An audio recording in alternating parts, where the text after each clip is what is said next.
There's a truck sitting on a dealer lot right now with a price tag of $25,000. Clean Carfax, and under the hood that could leave you stranded on the highway with absolutely zero warning. No check engine light. No weird noise. No second chance. The salesman isn't going to mention it. Why would he? He's got 30 seconds to close you before you walk to the next lot. So today, we're doing the inspection he's hoping you skip.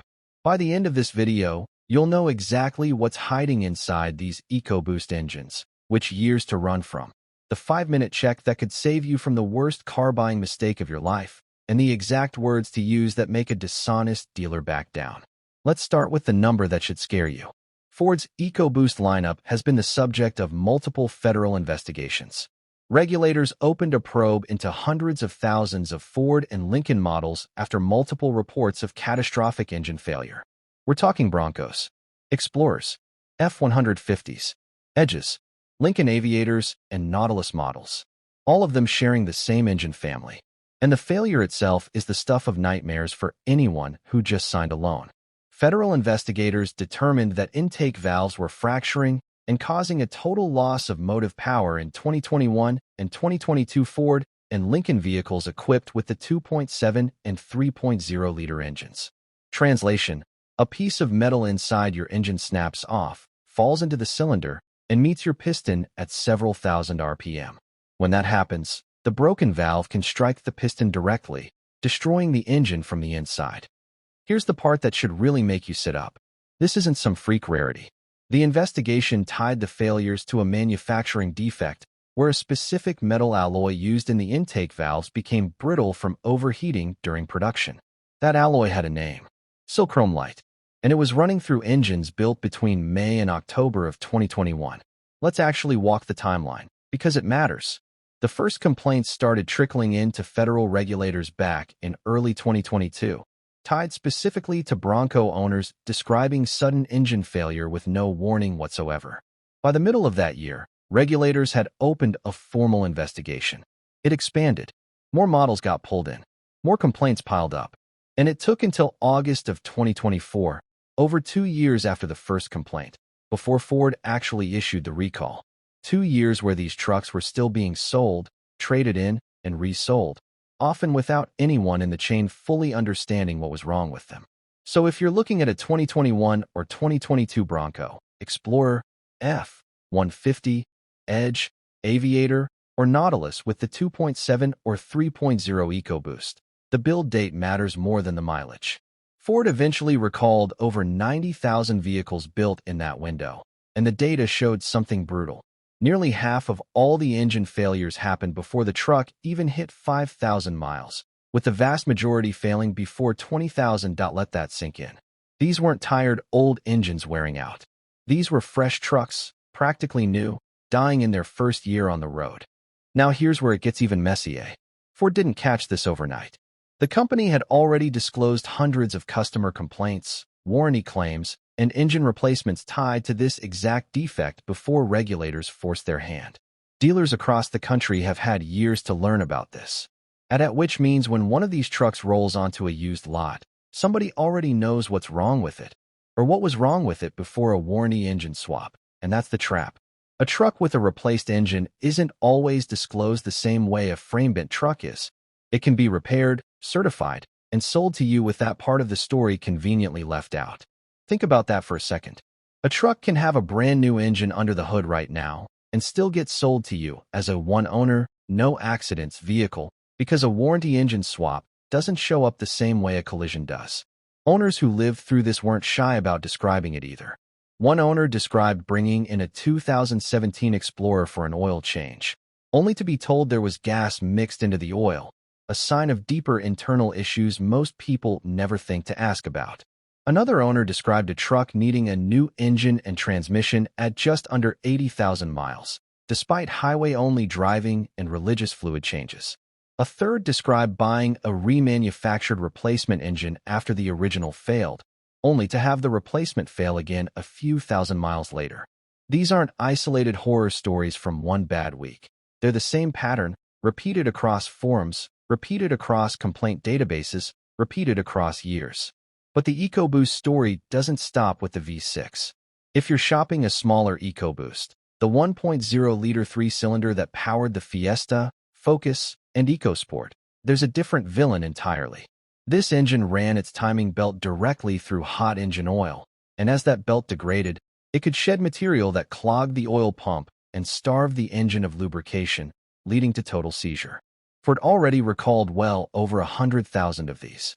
Regulators reopened their investigation after dozens of additional complaints described a warning light followed immediately by a complete loss of power while the vehicle was moving.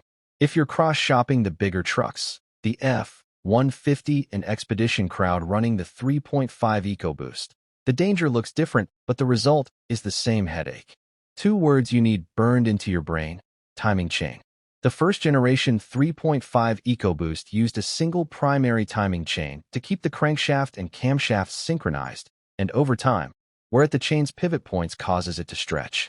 Once that chain stretches past what the tensioner can handle, you'll hear rattling or ticking, especially on a cold start or under higher RPM, and ignoring it can eventually lead to bent valves and a full engine teardown. Let's talk real numbers here, because expensive repair doesn't mean much until you see the figure. A timing chain job on these engines, once you account for the chain, the guides, and the tensioner, typically lands somewhere in the $1,400 to $2,000 range. That's before you've even touched anything else that might be worn alongside it. There's also carbon buildup, which is its own slow tax on every direct injection EcoBoost. Because fuel is sprayed directly into the combustion chamber instead of over the intake valves, those valves never get washed clean, and oil vapor bakes onto them into hard carbon deposits over time. Cleaning it requires a process called walnut blasting, which typically runs somewhere between $400 and $800 depending on your shop's labor rate. Not the end of the world, but it's one more repair bill the seller is hoping doesn't come up before you sign. Now let's talk about the games dealers actually play, because this is where most buyers get caught off guard. A common tactic is the warm engine trick. They pull the truck out front and let it idle for 20 minutes before you arrive, so any cold start rattle is long gone by the time you turn the key.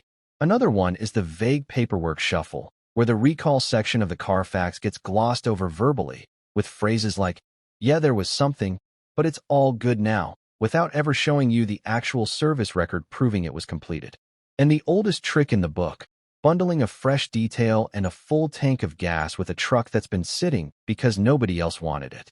None of that tells you what's happening inside the engine.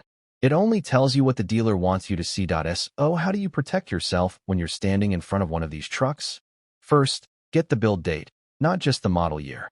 For 2021 to 2022 Broncos, Explorers, F-150s, Edges, Aviators, and Nautilus models with the 2.7 or 3.0 EcoBoost, ask specifically if the engine was built between May and October 2021, or ask if it's already had the recall inspection or engine replacement done. A dealer who hesitates on that question just told you everything.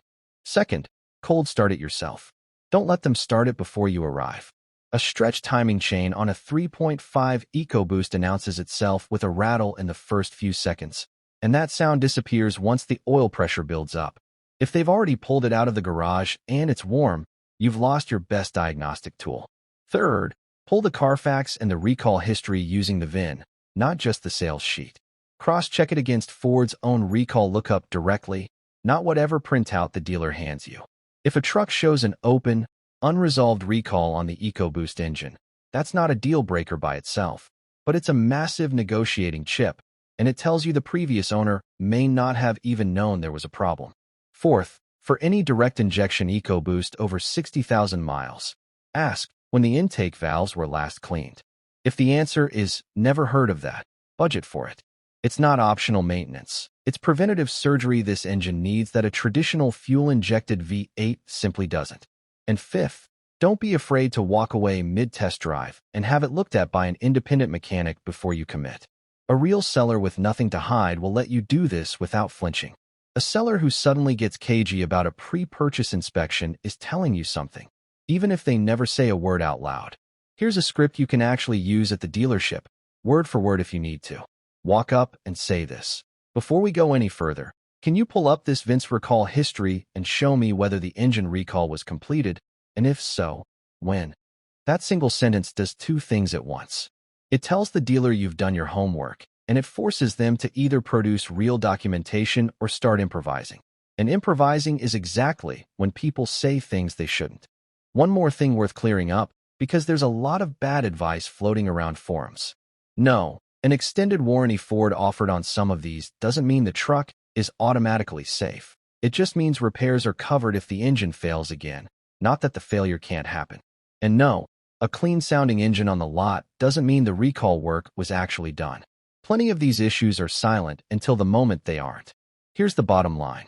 The EcoBoost isn't a bad engine because it's complicated. It's risky because the complexity hides problems that don't show up until they're catastrophic. And dealers know that a clean-looking truck sells faster than an honest conversation about build dates and recall windows. You don't need to avoid Ford. You need to walk in smarter than the person trying to sell to you. If this saved you from a bad decision, you know what to do. Subscribe, because next week we're tearing into the GM truck that has the exact same problem with a completely different excuse.